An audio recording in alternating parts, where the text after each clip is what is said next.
Hola, ¿qué tal? Bienvenidos. Estamos empezando nuestro tiempo devocional en esta mañana.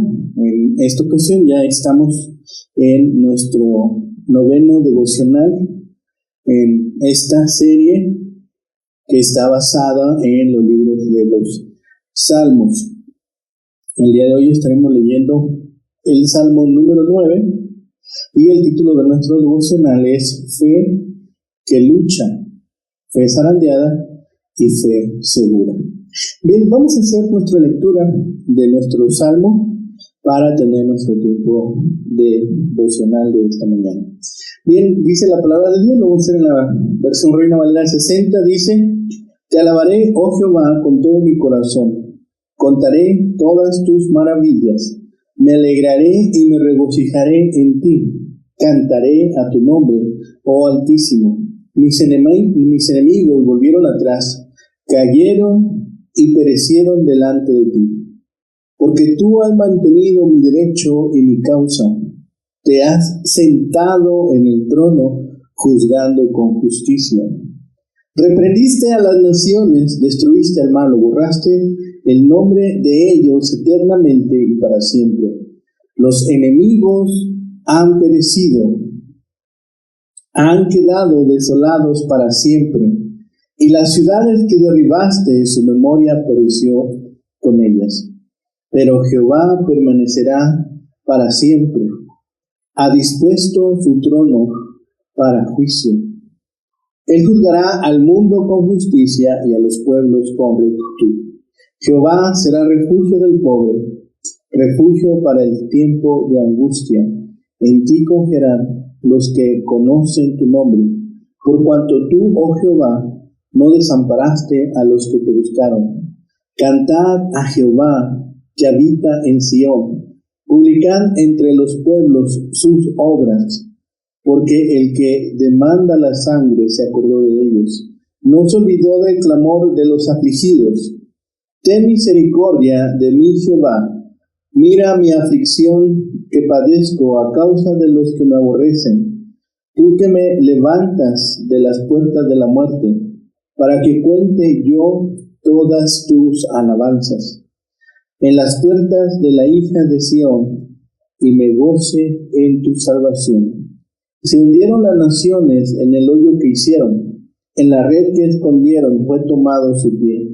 Jehová se ha hecho conocer en el juicio que ejecutó, en la obra de sus manos fue enlazado el malo.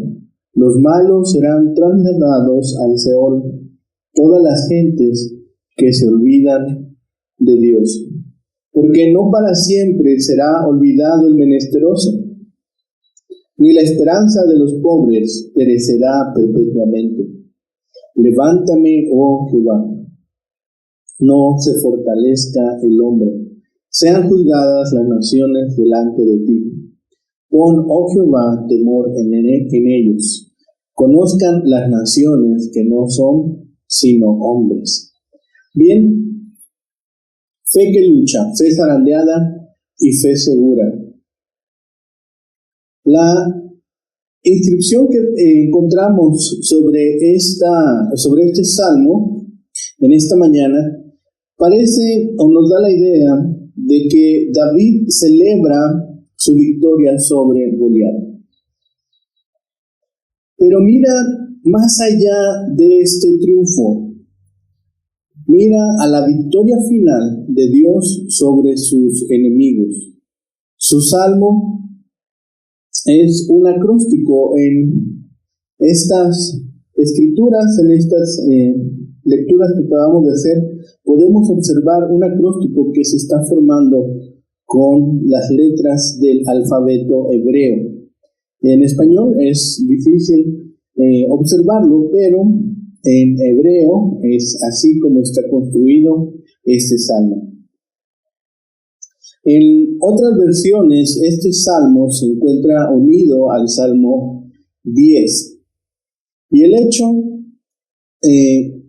de que este salmo, junto con el Salmo 33, son los únicos que no tienen título, hacen pensar o nos hacen creer que estos dos salmos tanto el 9 y el 10 también habrían formado un solo salmo. Los dos salmos forman parte de un acróstico, de una forma de escritura,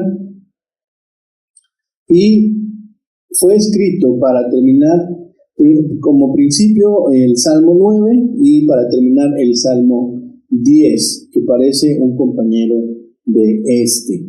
El Salmo 9 celebra las victorias sobre los enemigos. Dice, ¿quiénes son estos enemigos? Posiblemente los filisteos. En el segundo libro de Samuel, capítulo 8, observamos quiénes son los enemigos que en ese momento se levantaban sobre Israel.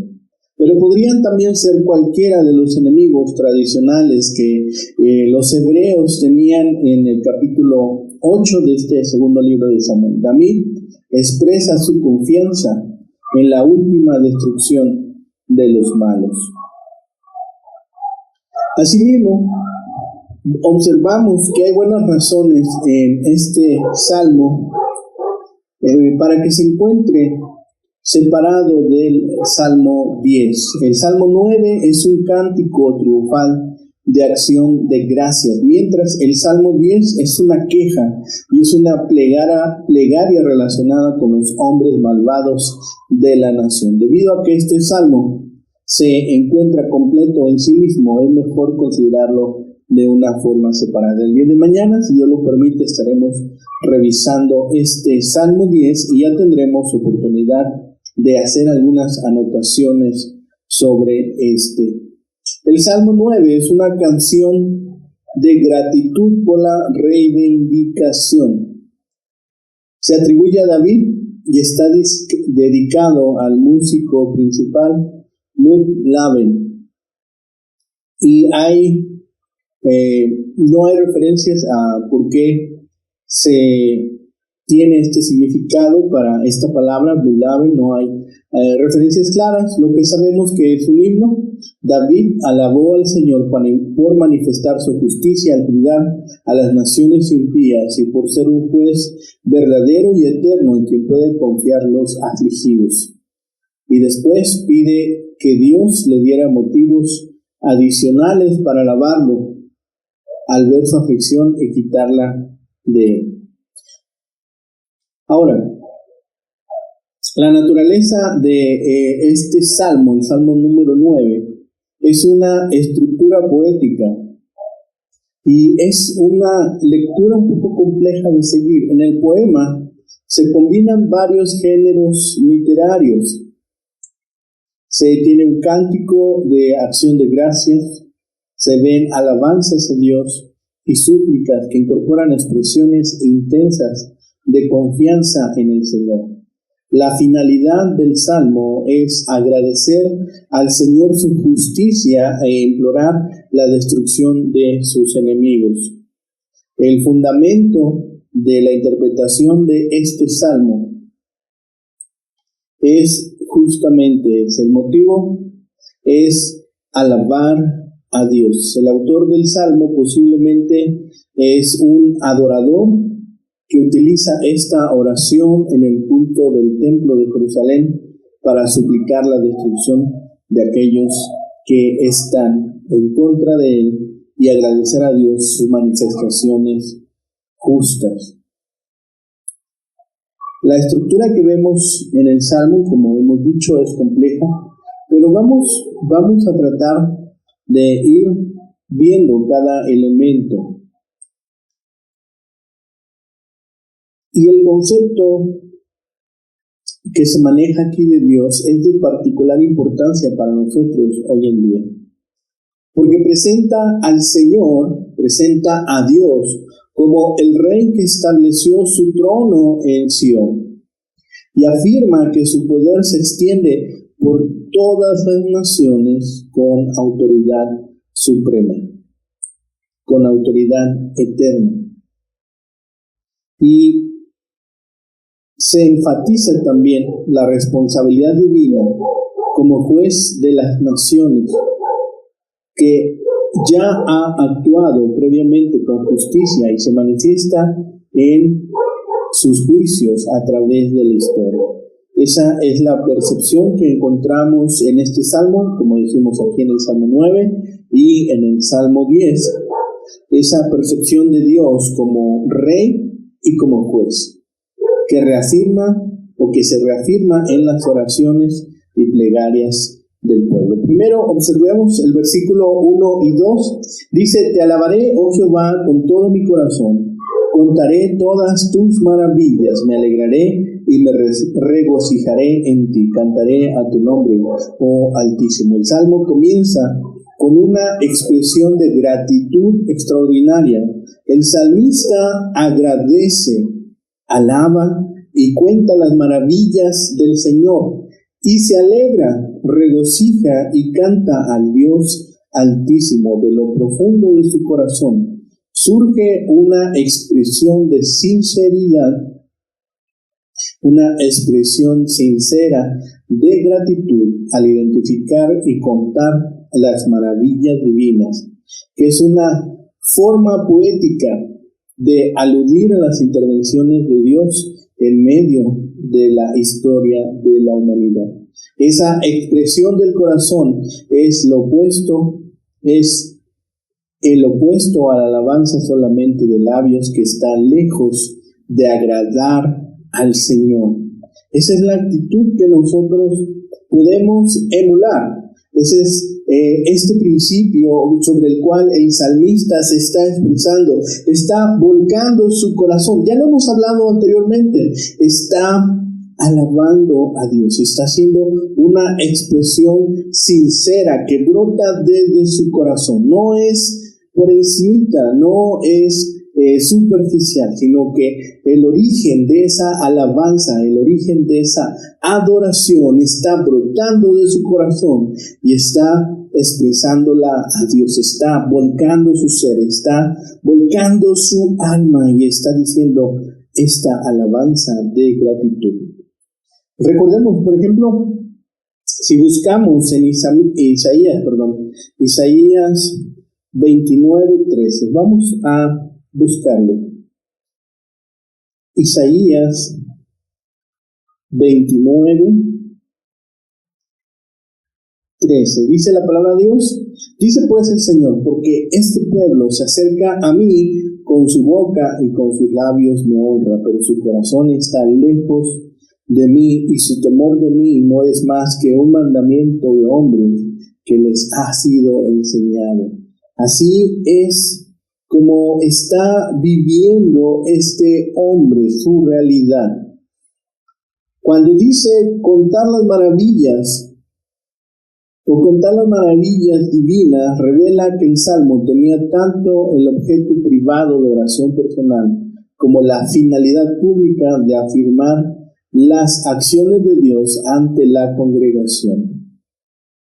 Cuando se dice maravillas, estamos pensando a todas las obras de creación de Dios, o al juicio y la redención divinas. El autor, este hombre, está posiblemente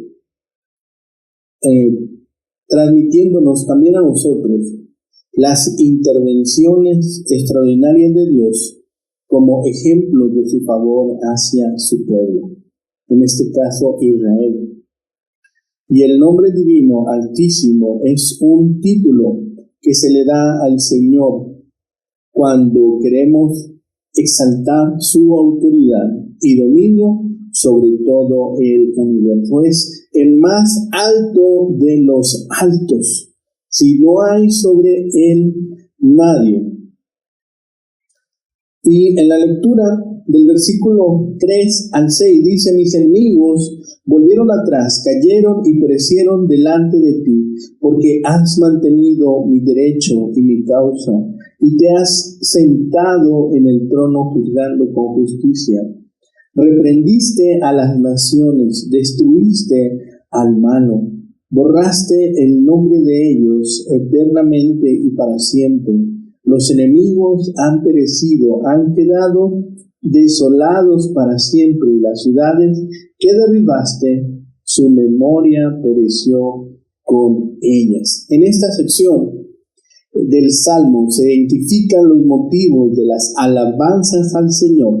El salmista expresa su gratitud al identificar las intervenciones de Dios contra sus enemigos que retrocedieron, cayeron y perecieron.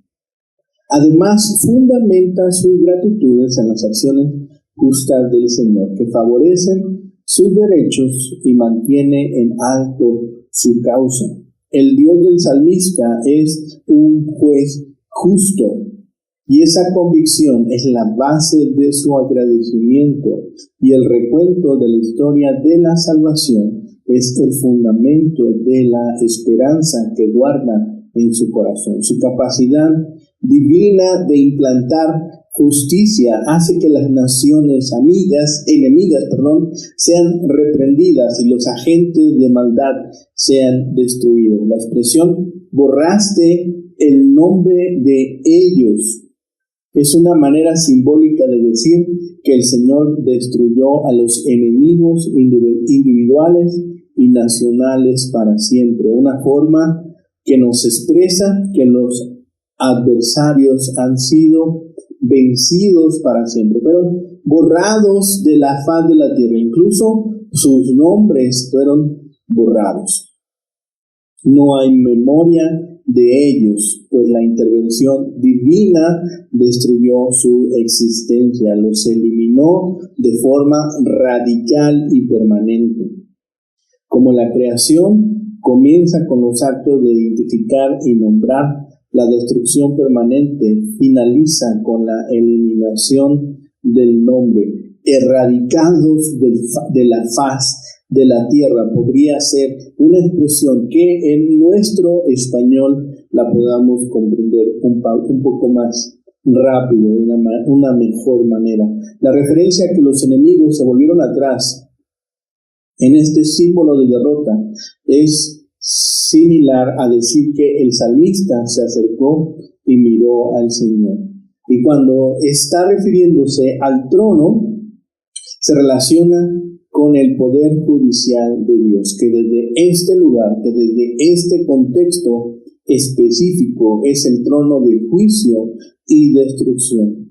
Y la expresión que ya habíamos usado para siempre alude a los tiempos más lejanos y remotos, tanto en el pasado como en el futuro. Describe lo impensable e inimaginable del tiempo y revela su manifestación más lejana que sobrepasa los límites de la historia. No solamente son borrados en el presente, sino todo antecedente es eliminado y toda mención, toda cita futura también ha quedado destruida. Esta es la forma de transmitir y afirmar los conceptos de eternidad y perpetuidad en cuanto a la persona de Dios como juez y Señor. En los versículos 7 al 10 dice: pero Jehová permanecerá para siempre, ha dispuesto su trono para juicio.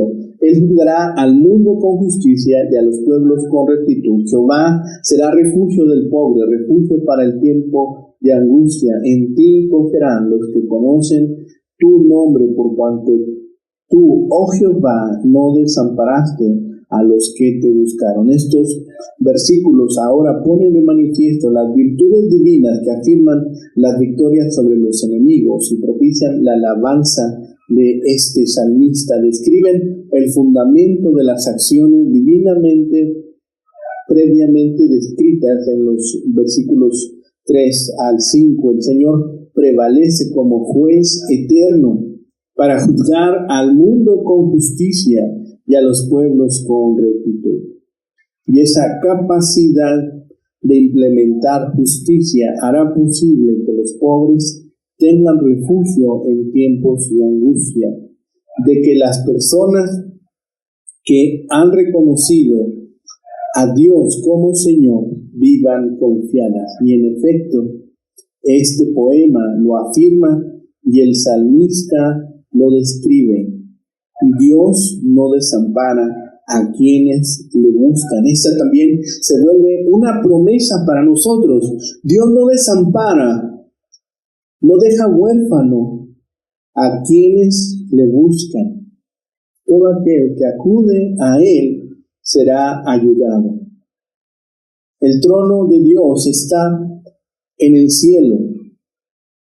Sin embargo, se representaba también por medio del templo en el arca de pacto o alianza que estaba en la ciudad de Jerusalén.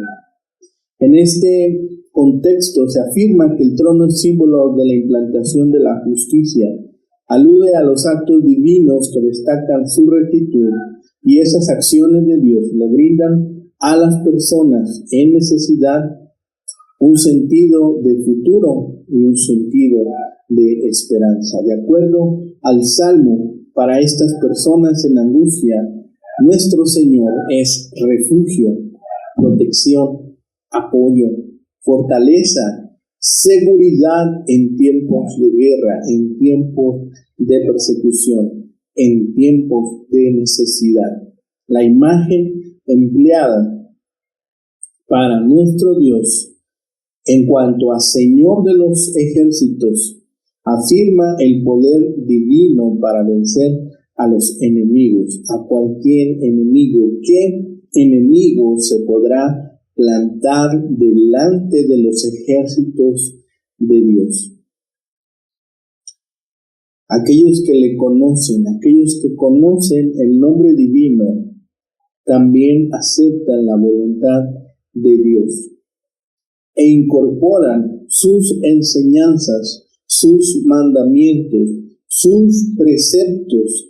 Cada una de las palabras las incluye en la vida de ese adorador. El día de ayer, durante la predicación, hablábamos que el perdonar se vuelve también un elemento más de la personalidad del adorador, en la personalidad del creyente, en la personalidad del seguidor de Cristo, porque ha comprendido que el perdón que Dios le ha dado es suficiente, y ahora también nos da a nosotros la pauta para perdonar aquellas ofensas que vienen sobre nosotros.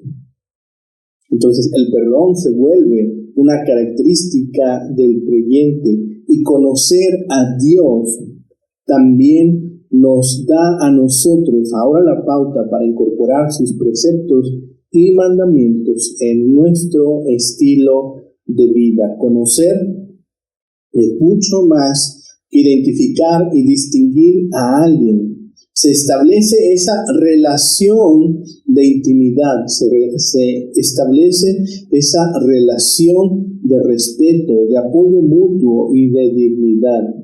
En el Salmo es una manera de describir las relaciones con el Dios que está al lado de las personas menesterosas, cautivas y oprimidas. Y así dice, los que le buscaron, puede aludir a la gente que buscaba los mensajes del Señor, o que adora a Dios por medio del culto. Finalmente, en los versículos 11 al 12, luego de afirmar y celebrar al Dios que interviene y protege a la gente en necesidad, el salmista retoma el tema de la alabanza y la gratitud a Dios. Versículos 11 y 12 dice: Cantad a Jehová que habita en Sión, publicad entre los pueblos sus obras, porque el que demanda la sangre se acordó de ellos, no se olvidó del clamor de los afligidos.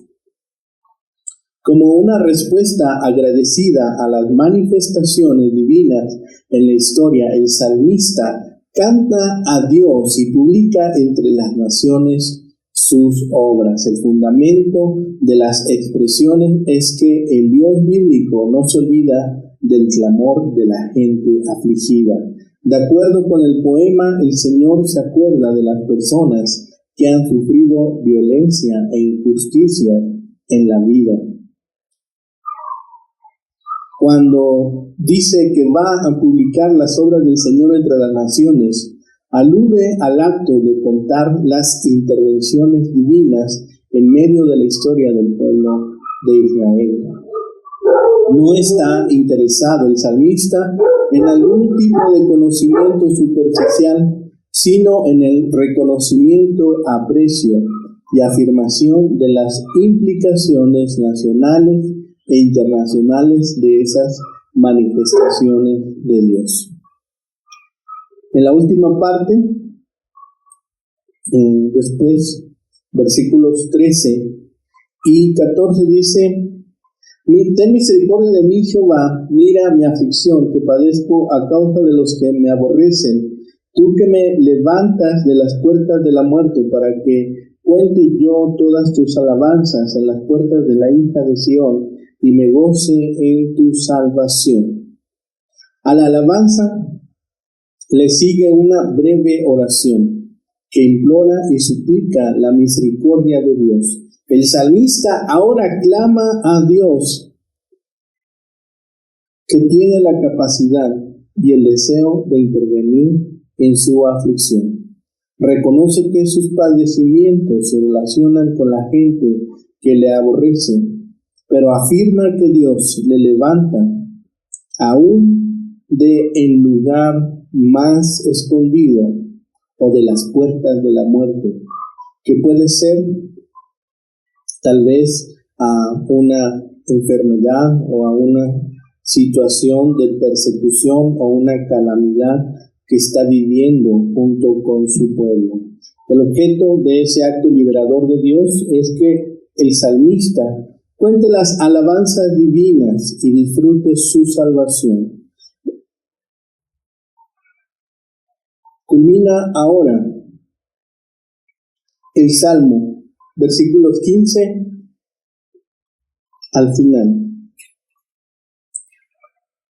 Dice: se hundieron las naciones en el hoyo que hicieron, en la red que escondieron fue tomado su pie. Jehová se ha hecho conocer, en el juicio que ejecutó, en la obra de sus manos fue enlazado el malo. Los malos serán trasladados al Seol. Todas las gentes se olvidan de Dios, porque no para siempre será olvidado el menesteroso, ni la esperanza de los pobres perecerá perpetuamente. Levántame, oh Jehová, no se fortalezca el hombre. Sean juzgadas naciones delante de ti. Pon, oh Jehová, temor en ellos. Conozcan las naciones que no son, sino hombres. Prosigue el tema de la historia de la salvación y continúa con la afirmación de las intervenciones de Dios en la vida ahora también del pueblo.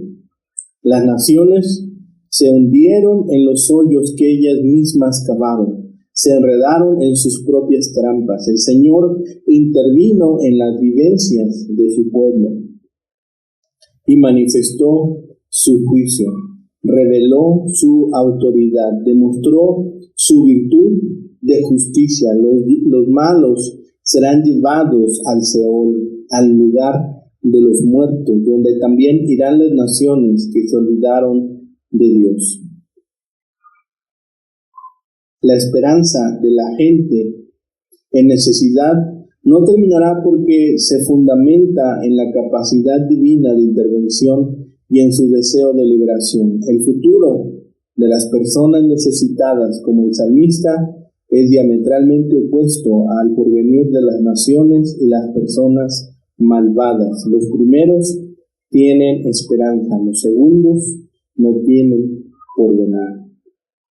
En los versículos finales observamos que esta súplica se hace intensa y está buscando la intervención de Dios. El salmista implora la intervención divina con imperativos. Cuando dice: levántate, infunde y conozcan. Recuerda los gritos de guerra del antiguo Israel y nos recuerda también la intervención que produce temor en los enemigos del pueblo. Cuando dice infunde y que conozcan, que conozcan al Dios verdadero, que conozcan al Dios que le está vindicando, aquel que le está infundiendo valor y esperanza.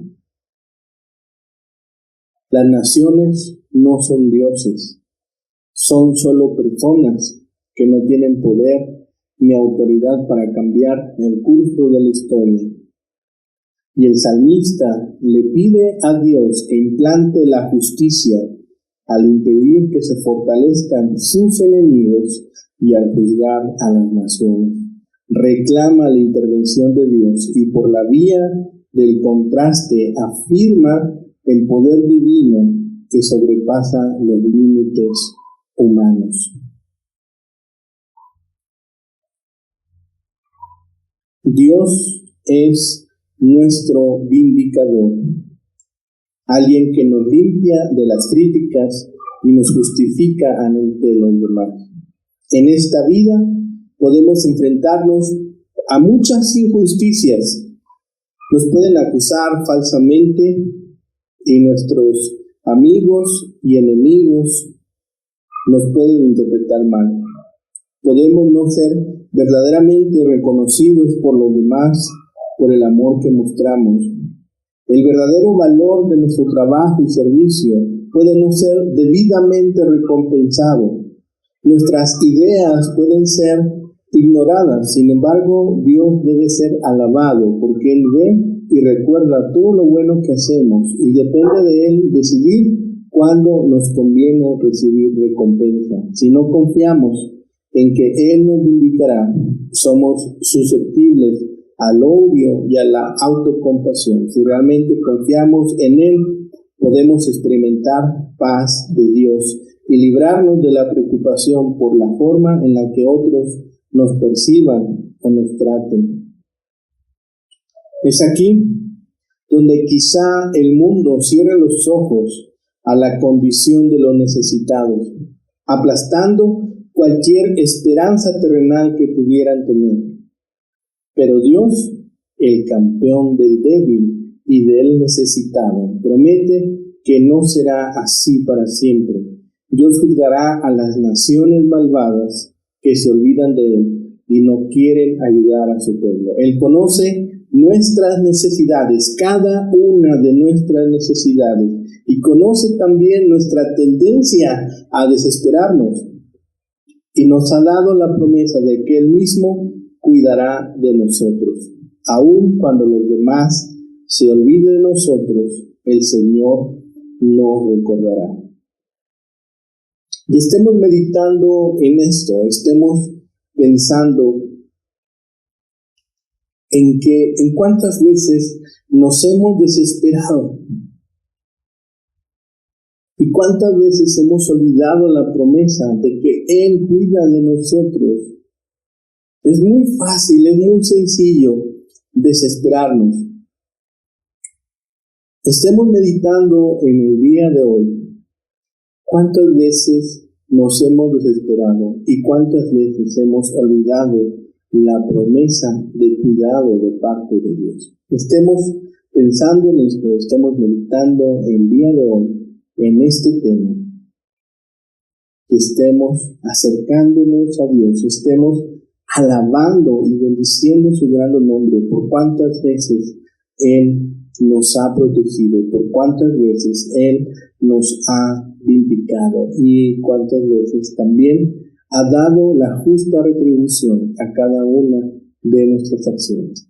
Por mi parte, es todo esta mañana. Agradezco a Dios por la oportunidad de vernos nuevamente y si es su voluntad, el día de mañana nuevamente nos veremos para tener nuestro tiempo de oración. Por mi parte, buen día.